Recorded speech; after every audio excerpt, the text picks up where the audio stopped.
দেখো এইদিকে তেলটা গরম হয়ে গেছে। এবার মাছগুলো এক এক করে সব তেলের ওপর শুস করে ছেড়ে দেবো সুন্দর করে। ঠিক আছে, চর্বিওয়ালা মাছটা ফুটবে কি আমি জানি না। চলো মাছগুলোকে ভেজে নিই। তো আমার আলু আর কচু ভাজা রেডি। এবার তুলে নেবো, আমি মাছের গামলাতে তুলে নেবো। কীভাবে একদম রান্না করবো, এরকম তেলের উপর কিচ্ছু দিইনি, জাস্ট এই যে কাঁচা লঙ্কা, পেঁয়াজ আর টমেটো এইগুলো দিয়ে দিয়েছি।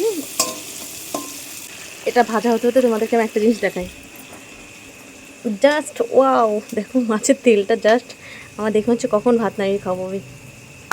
দেখো এইগুলো ভাজা হয়ে গেছে। এবারে এর মধ্যে আমি জল দিয়ে দেবো। জলটা গরম করে নিই, কাঁচা জলে দিয়ে দিচ্ছি। গরম করলে কালারটা একটু ভালো আসে জলটা, গরম জল দিলে। এবারের মধ্যে হলুদ লবণ আমি সব দিয়ে দেবো। জাস্ট আমার রান্নাটা থাকে একদম সিম্পল রান্না, কোনো ভেজাল নেই রান্নায় আমার। এখানে হলুদ দিয়ে দিয়েছি পরিমাণ মতন, আর এবার স্বাদ অনুযায়ী লবণ দিয়ে দেবো। আমি না আরেকটা জিনিস তোমাদের সাথে শেয়ার করার আছে, দাঁড়ো লবণটা আগে দিয়ে নিই তারপর বলছি। দেখো এটা ফুট উঠবে, তারপর আমি এই যে ভেজে রাখে সব শুদ্ধ এর মধ্যে দিয়ে দেবো। চলো এবার তোমার সাথে একটা শেয়ার করি। মানে আমি করি, সেটা মাছ বলো, মাংস বলো, ডাল বলো, সবজি বলো, যাই বলো না কারণ আমি না চাখি না। আমি তো রান্নার লবণ কতটা হয়েছে কি চাখা দেখে দেখতে, কারণ ওই যে ওই হাতে না চাকু একটু মুখটা দেবো, হাতটা দেবো, ওটা আমার একটু বিরক্তকর লাগে। ওর জন্য আমি চাখি না। আমার মানে আমি যা দিই না আমার আন্দাজ মতন একটা মাছ হয়ে গেছে, তাই আমার কোনো কিছু আর এক্সট্রা করে চাখতে হয় না। আর আমি দেখেছি যেটা দিই সেটা ঠিক হয়ে যায়। ভুলবশত দিয়ে একদিন হয়তো একটু বেশি কম হতে পারে, সেটা না অনেক সময় চাকার পরেও কিন্তু এই প্রবলেমটা হয় বেশি কম। তাই আমার চাকার প্রয়োজনে আমি আন্দাজে দেন একদম দেখি পুরো মাপে মাপ। এই যে ভেজে রাখা মাছ, আলু, বেগুন, কচু, এই দেখো সবগুলো এখন এই যে ফুটছে, এর মধ্যে আমি দিয়ে দেবো।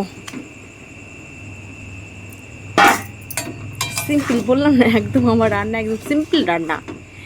এটা খেতে যে কেমন হবে জানি না। এটা একটা জিনিস আমি লিখে দিতে পারি, এই তরকারিটাকে সবাই বললে ভালো, খুব ভালো লাগছে, কিন্তু জাস্ট মশলা ছাড়া আমার খেতে ইচ্ছা করে না। আমারই নিজেরই ঢুকবে না ভেতরে মনে হয়। কিন্তু সব দিন তো মশলা খেলে হয় না, মায়ের সাথে ঝাল ছিল তরকারি খেতে হয়। এমন না ঝাল ছিল তরকারি সেটা আমার স্বাদ হয় না, কিন্তু স্বাদ হয়। কিন্তু তরকারি এই যে আমার রেডি হয়ে গেছে, এখন এটাকে নামিয়ে নিয়ে আমি সোমবার দেবো। চলো নামিয়ে নিই।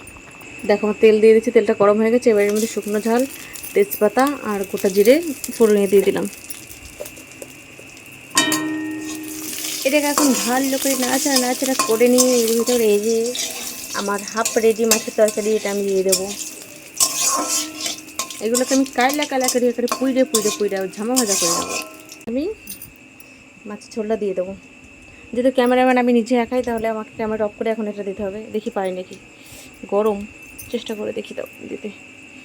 এই যে সাঁড়াশিটা ওই ঘরে রয়েছে, তো সাঁড়াশিটা আনতে হবে। ওরে বাবারে,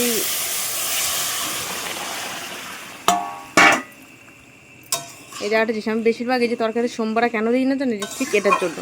এই যখন দিই এই যে গরম এটা হাতে ভাব লাগে, ওর জন্য আমি তরকারিতে সোমবার দিই না। একমাত্র আমি ঝাল চিড়ে তরকারি রান্না করি, তবে সেই তরকারি আমি সোমবার দিই, তাছাড়া আমি সোমবার দিই না। ঝাল চিড়ে মাছের তরকারি রেডি। কেমন হয়েছে তোমার জানিও।